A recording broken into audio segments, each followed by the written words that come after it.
Corriere della Sera. How has your approach to having to face a player with one of the highest basketball IQs in history evolved during these 4 years in the finals? Do you feel a little bit more comfortable as a team and as a player? Yeah, I mean, in the finals, it brings the best out of you, and when the competition is as great as it has been every year we've been here facing LeBron and teams that he's been with, it tests you mentally and physically to get through these series. And looking back 2015, 2016 last year and this year, there's been so many different challenges that we've faced, and some we've succeeded at, some we haven't. And definitely a better player than I was before these 4 series have started, and hopefully there'll be an appreciation for that when it's all said and done.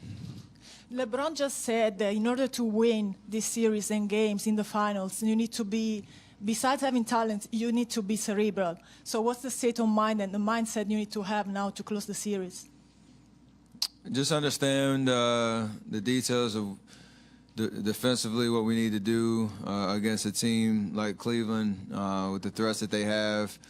Understanding that Game 4 is going to be the toughest game that we've played in this series to close it out, and we're going to need energy, effort, focus from every guy that steps foot on the floor for 48 minutes, and kind of like we did in Game 3, where we know they're going to throw some crazy punches, and we got to be able to weather the storm and their runs and the crowd and the atmosphere and all that. Just try to keep our composure as best we can.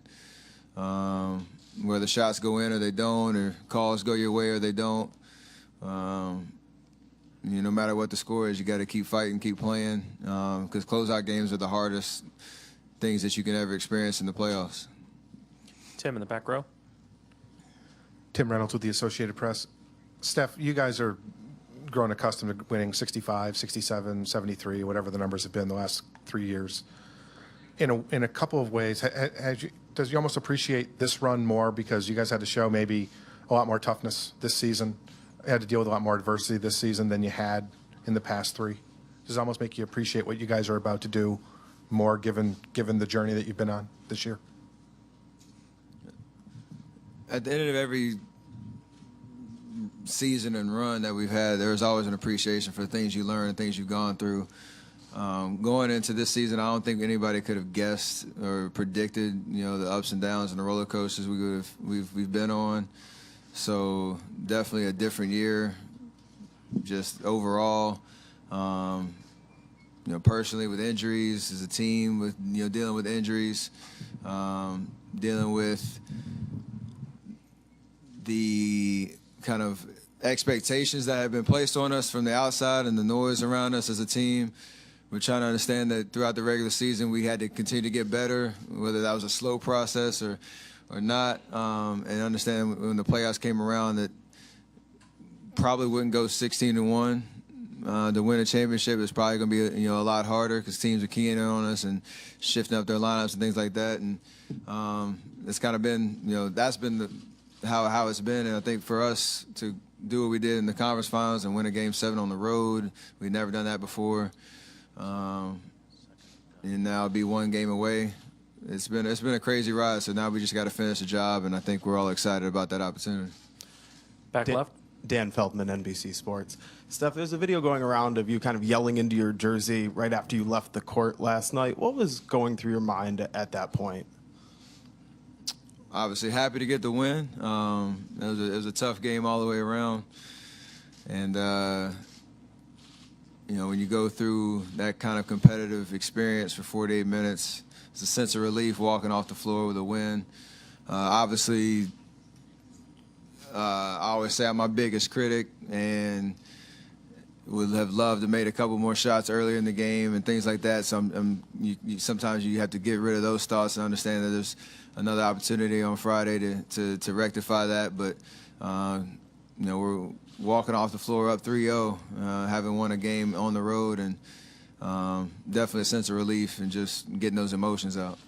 Is that a conscious decision you've made at some point, that when you need to let those emotions out, to do it after the game, before you get in here with us, like that's the right time, or is that just when it happened to come out last night?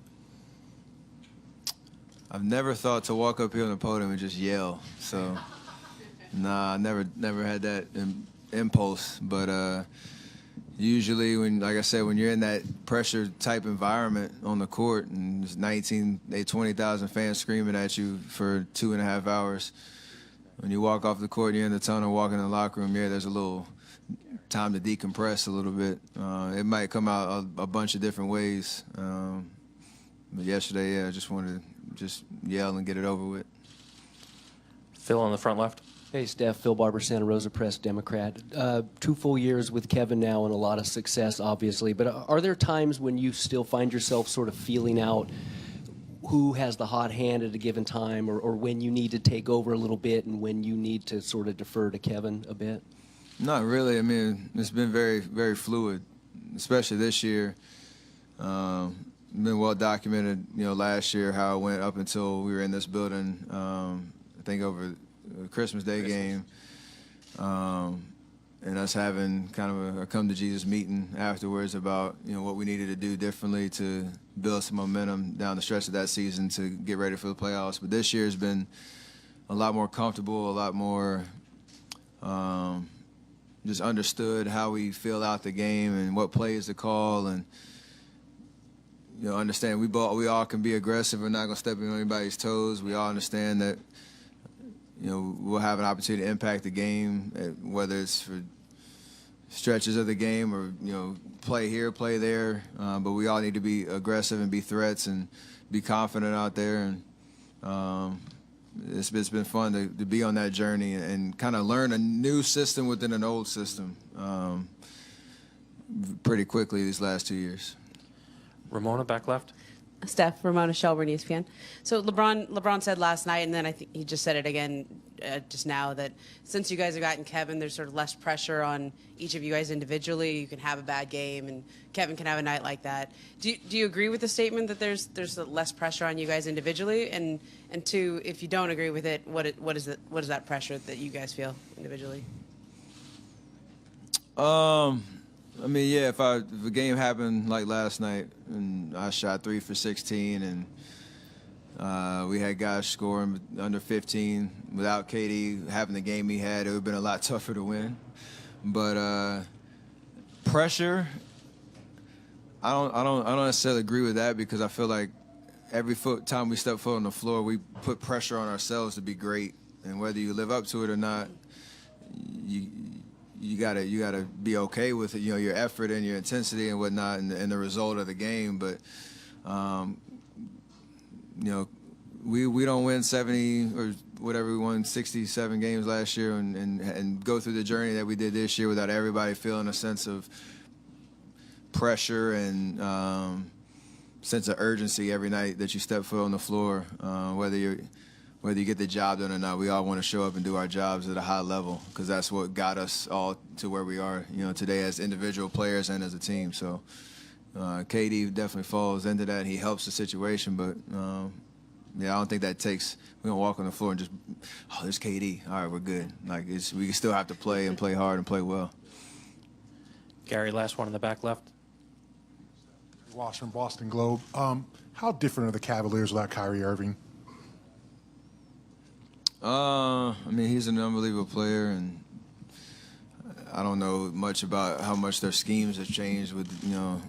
They run a lot more sets to try to get guys and open shots, outside of LeBron creating and things like that. So